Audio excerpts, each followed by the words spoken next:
Hi guys, this is your reading for Monday the 9th of April. It's really nice to be with you today. I'm using the Wildwood Tarot for today's reading. Let's have a look at what the cards want you to know.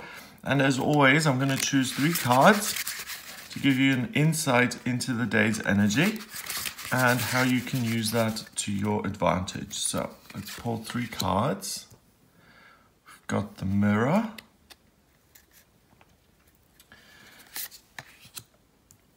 the Journey,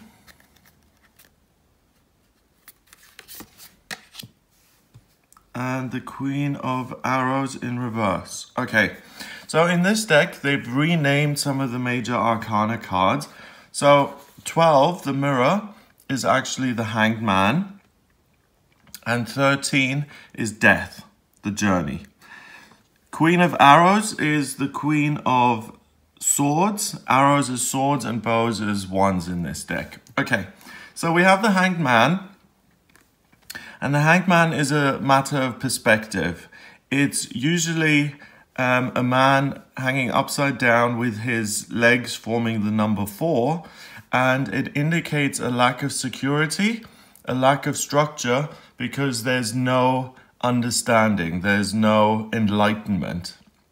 When the Hanged Man is in reverse, that's usually when you're able to create stability and security in your life because you have certain ideas, because you understand things.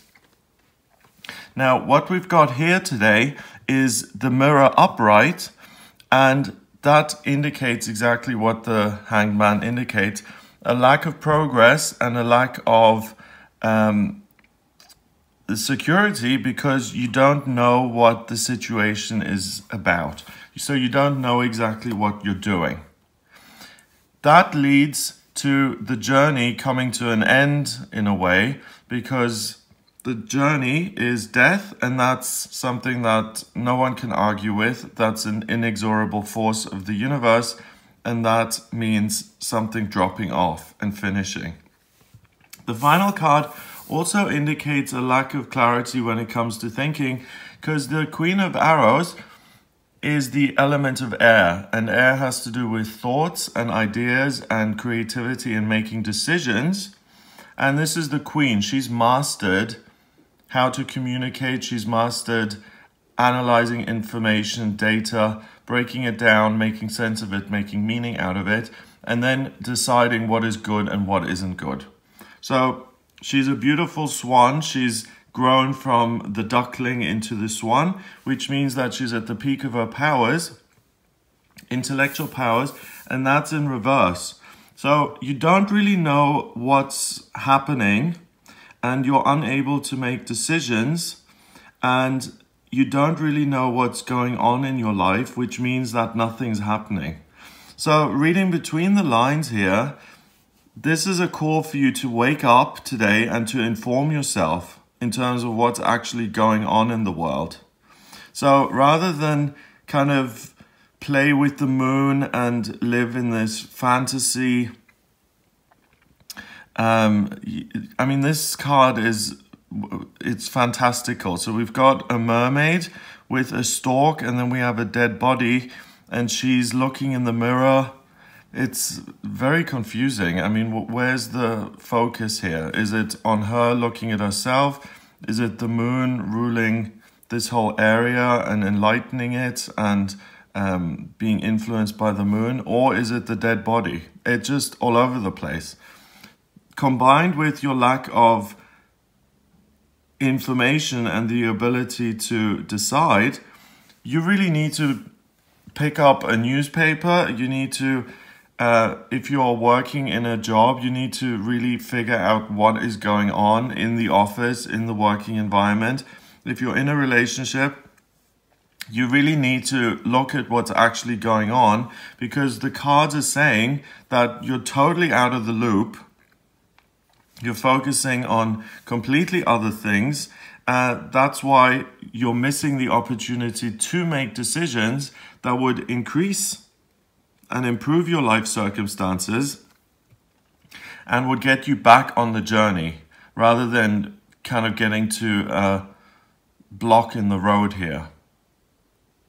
So it's really important to get your head into gear, to listen to your guidance as well, but the main thing is to inform yourself on a practical level and to look at things objectively and to learn about them and to say, this is what's really going on. And I am going into this Monday, I'm motivated. I am not just, it's Monday, I'm getting up and I'm doing what I'm supposed to do and I'm just going through the motions. It's really important that you kind of make more of an effort than that and inform yourself in terms of what's going on, because that's going to enable you to make an important decision that's going to influence the path that your journey takes. And it may be that you change something today. Because you inform yourself, you become aware of the fact that you're being underpaid, or you find some sort of injustice that's happening in society, or you do a little bit of research and you find out that your partner is actually having lunch with someone else 3 times a week, that kind of thing. That information then is going to force you to decide. And it doesn't have to be just negative stuff. It can be positives as well. So an opportunity for another job in another country that would pay better, you'll only find that if you inform yourself. And if you get specific and you look at what's out there, that's going to open a new doorway. It will help you to continue on your journey. But the big responsibility lies with you today. No one else is going to teach you. No one else is going to come up with the information that you need. You need to inform yourself and really look at things without fantasy or without wishful thinking. Just see things for what they really are and connect with the real world in the here and now. And that's what's going to signal an ending and a new beginning. So for instance, if you do spot a better job opportunity, then you can give in notice to your existing job, or at least apply to the new job. And when you get it, then you can give notice. I mean, the specifics don't matter so much. What's important is that there's an opportunity for real life-changing differences that you can make by acting and by researching and gathering information today. So it's really important that you do your own thinking and that you make your own decisions based on the information you receive. Interesting day. So number-wise, we've got 12 and 13, that's 25, and 1 is 26, 2 and 6 is 8, and 8 in numerology is power. So your power needs to be channeled into the intellectual, into the mind, into making sense of information that's out there, and that's going to help you transform your circumstances or to play a role which is going to be transformative and which is going to help other people. So you can also be of service to other people today by informing yourself and becoming an expert. So interesting take on this day's energy. I hope you have a wonderful day. If you would like a private reading with me about what your vocational aptitudes are, for instance, what you should be doing for work, or if you want to know what your life purpose is, or what's destined for you in love, in romance, in finance, health, friendships, spiritual progress, traveling, moving, any of those kind of things, then please get in touch with me for a private reading. It's gregoryscott.com. Click on the readings tab to order your reading. Please remember to subscribe to this YouTube channel, and I'll speak to you tomorrow.